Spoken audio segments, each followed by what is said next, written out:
kung paano po mababawasan po yan. Yan ang binabantayan. Kagaya ni Cesar Abarisha, yan ang binabantayan. At ni Elaong. yan, Ang swabe nung pasok ng bate. Diyan ako nasisita. Kasi sabi ni Kat, bakit kasi nisita pag ba yan? Yan, yung mga singit-singit. Kasi si Elaong, 9,000 na yung bill. O yung iba nga nating mga kababayan, mas sobra pa dun sa 9,000 yung bill sa kuryente. At nandito na po, the late. pero loves ko pa rin. Loves po natin ito. Energy Secretary Sharon Garin. Parang lately napapansin ko, Madam Secretary, mukhang nagiging pasyonista ka na. Oo, super na. Sek, magandang umaga sa inyo. Dati pa ako fashionista. Dati pa ba? Akala ko fashionista na ako, hindi pa pala. Sorry. Hindi, kasi dati, ito, niloloko ko yan palagi. Binubulungan ko siya, kasi mag-on cam. Lagyan mo ng konting lipstick. Ginaganon ko siya. Kasi maputla yung ngayon, hindi mo na kailangan i-remind si Madam. Hanggang alas 11 lang to. Actually, 14 minutes ka na lang. Sige, diretso tayo. Ano ang mailalagay dapat sa SONA ng Presidente sa Lunes tungkol sa, ma'am, nirereklamo talaga, mataas po ang singil sa kuryente. Maybe you can do something, or the President can do something about it. I think that would be one of the topics that he would mention. And then sa DOE's part naman, we've called on for our ERC IMAP to convene, no, para pag-usapan kasi Alvin, feeling ko na to structural talaga to yung problema natin from generation, transmission to distribution.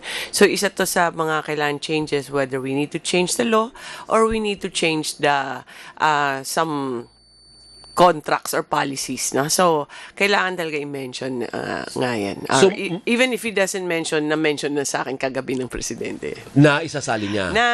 That is a topic that's very important. Yeah. Not necessarily for SONA, no? Di ko alam kung hindi ako nagsusulat ng SONA script ng speech. Pero isa sa mga topic na palagi namin pinag-uusapan. Or something siguro na may hope man lang sa mga kababayan natin, baka meron siyang gagawin in the last 2 years of his administration to bring down electricity. Yes. Yun na naman ang bottom line . Especially Meralco side, no? I mean, napupunta naman ako sa mga probinsya and we've done our tallying, halimbawa, no? Medyo mas mataas talaga dito ang Meralco compared to kahit sa Iloilo, sa bayan namin. That's the biggest utility. Correct. Ang Meralco. 70% ng konsumo sa Luzon, Meralco ang gumagamit, hindi ba? Ang generation cost niya medyo mahal. Okay. So, paano? Paano kayang gagawin? Meron mga paraan na kailangan lang may change ng policy, hopefully mapapalitan din natin yung IPIRA. There are some things naman pero hindi instant. Yun nga. It takes time. It takes time. Structural change to. Kahit yung sa Visayas, like yung red and yellow alerts doon, it will take time. Ang solusyon parating na sa 28 pa. Kasi matatapos yung mga planta 28 pa. So, ang problema is 26, 27. So what are you saying, that the people will have to bear with higher electricity rates until the 2028 kasi this is going to take a process, no, para maayos lahat. Opo, hindi naman kasi ang pagkakaintindi ko, ERC is seriously studying kung paano siya i-restructure. Marami na siyang na-issue nga, no? So far, si Chair Nino. So, I don't think they need to wait for 2028 for the changes. Bago kay pasa kay Kat, nabalita naman at natanong ko rin sa press conference na lumitaw na tayo po ang pinakamalaki sa average residential rate, even higher than Singapore. Actually, pahabol na tanong ko yun sa dulong-dulo ng press con yun, hindi ho ba? At yun yung na-pick up. Hindi, yun talagang story . So, what are you going to do about it? Makakaligtas na ba tayo sa July, August, or it will also take time bago tayo maalis sa top? I think kaya tayo nag-top dahil nga summer yun . So, dahil summer, ang tendency, eksaktong-eksakto yung supply. So, ginagamit yung mga LNG tsaka diesel natin. So, lumalamig na ng konti, no? So, hopefully bumaba na yung consumption kasi kung may itatabi sila, yung mahal. Kaya nagpapamahal din ng ano. So, LNG and diesel nagda-drive up. So, kaya kami campaign ng energy savings para bumaba na nga yung konsumo mo, pero yung cost ng generation cost mo ay bumababa rin. Yan, yun. Ma'am, since nabanggit nyo kanina paulit-ulit na 2028 paaayos, nung last year na SONA ni Pangulong Ferdinand Marcos Jr., he mentioned na mayroong nearly 200 power plants na almost completed. Sabi niya, 4 million households yung mako-cover nito and about 200,000 factories. Ilan na dito sa 200 power plants yung Matapos na. completed na? Within the year, siguro mga kalahati niyan matatapos. Kasi it includes Terra Solar, 3,500 na yan. Yung sa Nueva Ecija. So, tapos fast track namin lalo na yung this oil crisis, nag-fast track kami. So, maraming na inaugurate this the last 2 months. I can't give you the exact figure as of today, pero ang ko is aabot kami ng kalahati by end of this year. Yes. So, malamang isasali yan sa SONA. Yun. Definitely kasama yun. I'm not sure kung anong isasali sa SONA, pero meron mga Visayas also needs renewable kasi yung marami doon Visayas kailangan tayo i-ramp up. Sa akin, isa sa mga importante ng mga areas natin na we need to focus. And hindi lang ang benefit doon sa kanila, is Visayas, Mindoro, and Palawan. Yun yung mga areas na we've made teams already to assess kung paano ang master plan ng mga yan.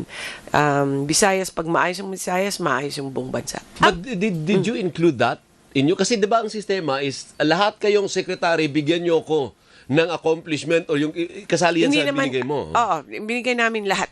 Lahat? Lahat, pero pipiliin lang naman kasi, kasi maiksi lang naman yung tapos lahat kami mga isang chapter so hindi kakasya. So for the DOE, ano po yung biggest achievement na binigay nyo para isama? Na dapat i-highlight. Anong biggest achievement? Oh, by the way, 1 year ka pala kasi July 10 ka in-appoint. Nakita ko sa Facebook ko may memory post. I think one of the biggest I'm proud of is how we went through the oil crisis, for example. Isa rin is our emergency response, mga ganun. But on the policy side, marami din kaming mga first na mga inauguration because we've been very aggressive on yung tawag doon, yung maging bilisan yung mga projects. Pina-fast track lahat. Fast track lahat. Coordination namin with the agency. So, kaya nga hindi ma-include lahat kasi kung kaming secretary mayabang kami ng lahat na na-accomplish, hindi naman kakasya sa speech ni Sir yan But like for example, like Terra Solar, for example, this is 3,500. Yan, full coordination with all agencies yan. Ilang Viber group yan, ilang visits sa kanila, kausapin yung NGCP, kausapin yung mga LGUs. So, in that sense, everybody brings in their responsibilities. Tsaka kaya napabilis. This is sooner than we expected. Kuya Alvin, singit ko lang, Last year, sinita ni Pangulo yung nangyari sa Siquijor. Sabi niya, hindi niya palalampasin. This year, ang naging mainit na usapan is yung hindi na-deliver na solar plant, solar farm ni Congressman Leviste. Ayun na ngayon solar, bidenta na sa Meralco. Yes, exactly. Ifa-flag ba yun ng Pangulo ngayon? Similar to what he did sa Siquijor incident last year. Baka hindi na naman kailangan Kasi kung anong kailangan gawin ng DOE, ginawa na naman namin. Nag-cancel na kami ng kontrata. Ang cases are filed as needed, And then yung iba na naiwan, na naibenta sa iba, like Terra Solar, naayos naman. Kasi last year po, ang sabi niya, ang quote niya, hindi ko palalampasin ang nangyari sa Siquijor, imbestigahan ang naging kapabayaan nito. Walang ganon. Walang accountability. Iba yung iba yung, ang Siquijor kasi nag-blackout sila dahil mismanagement or kung ano man yung problema doon, So, iba yung sitwasyon nito. Ito naman, compliance of a contract, medyo iba siya. Yes. So, naayos na rin. Ang ginawa namin this year, or last year, Catanduanes, for example. Yes. Nagka-problema sa Catanduanes, 12 hours na blackout siya. So, ginawa rin namin yung parang Siquijor style. Naayos na ba? Apa. Wala na brownout sa Catanduanes? Wala na. That's good. That's good. So, Well, Siquijor wala na rin. Ang cost ng Siquijor dati was the power plant, no? Hindi ba yung Villar yun? Ayun yun, di ba? Oo. Hindi. Okay. Pero Awkward. Naayos na. Tapos yung sa naman sa Catanduanes ganun din, hindi nag-deliver kasi daw wala silang pera pambili ng diesel. So pumasok na lang kami, NEA and Napocor. At yun naayos kagad. So, the problem on the side of generation naayos na rin. Okay, ngayon nabanggit mo yung oil crisis. Kamo, yun yung parang magandang performance mo, no? Hindi pa tapos ang oil crisis. Ngayon, meron na naman, pataas na naman, Secretary. At next week, mukhang malaki-laki pong itataas. Walang pahinga. Hindi lang Pilipinas, kundi buong mundo. Kaya lang, ayoko nga mag-announce na preemptive Kaya hintay na lang by Monday kung ano yung announcement. But parang imbis na mag-improve ang sitwasyon, parang lumalawak pa, no? So, kaya yung moving forward, no, other than yung mga cost-cutting natin, savings, we've already discussed this with the President. We're already moving on this. Kailangan talaga may sarili tayong stocks. Magtago tayo ng sarili natin na in case of emergency, hindi lang sa sigurado na meron tayo, kundi at least, di ba, nabili mo yan sa mura Ang gobyerno pero pwede magsakripisyo. Mahirap hingin yan sa mga private. But so things like that. So, posibleng mabanggit ng presidente sa SONA yung strategic petroleum reserve. Kasi nakakasana ka mo, di ba? Ako pinagdadasal ko. Yun sa akin, isa sa mga pinaka-importante sa atin na we need to really serious. Kasi every crisis, pinag-uusapan yan. Sabi na mag-store na tayo, mag-store pero wala pa nangyayari. Ngayon, dapat meron na talaga. Kasi anything can happen again pero malaking amount ang kailangan doon. 5 billion. Hindi, 5 billion at the minimum sa umpisa. Isa pa lang. Pero hindi naman kailangan buong 60 or ilang billion yan yung kailangan. I-scale mo lang pa konti-konti. Habang over time, lalaki din yan. Okay. What about yung electrification? Nabanggit yan for the past SONA, say 5 million, 3 million. Ewan ko ngayon kung ano na yung figure. Ang ilan pa bang walang kuryente sa buong Pilipinas? 2 plus yata. So bumaba from 3 million. Pero ang kasi lumalaki din yung yung population. Pero pag tinignan mo yung geography natin, ang okay na yung Palawan tuloy, Luzon and Visayas. Mga 90 plus na yan sila. Yung Mindanao talaga mababa siya. So, I've directed NEA, concentrate tayo sa Mindanao kasi marami talaga mga 87, mga ganun yata yung energization ng Mindanao. 87 lang? Oo, mababa siya. I mean, mataas. Pero compared to Mindanao, to Luzon and Visayas, kailangan talaga, if you want progress to come to Mindanao, kailangan more generation and better energization. Okay. So kung may isa lang na pwedeng banggitin ng presidente sa kanyang SONA, ano ang dapat yon sa energy sector? Yung National Strategic Reserve. Okay. And then I think yung energization ng Mindanao. Okay. And for me, what's more important, urgent now is Visayas, Mindoro, and Palawan. Okay. So yung pagtaas ng singil ng mga kababayan natin, hindi ba babanggitin yun? Kailangan nga, lang ako kasi ERC usually yun yung di ba, regulated. Pero I think yun nga, we decided last week na kailangan pasok na tayo para matulungan din ng ERC. If they need policies from DOE that can improve, then we'll follow. Okay. Nandun ka ba kahapon sa hearing ni... Wala. May hearing kahapon nasa Cotabato ako kahapon. Si Senator Erwin Tulfo at si Senate President Sherwin Gatchalian tungkol sa singil sa kuryente. Sila din frustrated Actually, ginamit na ni Tulfo yung salitang inutil. I don't know what anong mangyayari sa atin, Secretary, but ano bang input mo para hindi naman magalit lalong tambay? Hindi ko pa nakakausap kasi alas 7 pa lang po. May representative kayo doon, babae. Pero I was out in South Cotabato the whole day kasi medyo binagyo kami doon kaya na-late kami. So, but I'll check with with our representatives. I think baka sila Mario yung pumunta doon. Ano bang dapat gawin para mapababa ang singil sa kuryente? Marami tayong pwedeng gawin. Hindi yan one solution lang eh. Ano to, DOE to lang electricity kasi parang ano siya eh, web of, parang puzzle na different pieces, no? Kailangan kung gusto mong liitan, lahat liitan mo eh. So, generation, transmission, and distribution. One main factor talaga is generation. Paano natin mapababa yung generation? So, kailangan yung mura, which is renewable, konting gas siya para lang kung pag-akyat na. And some cheap base load.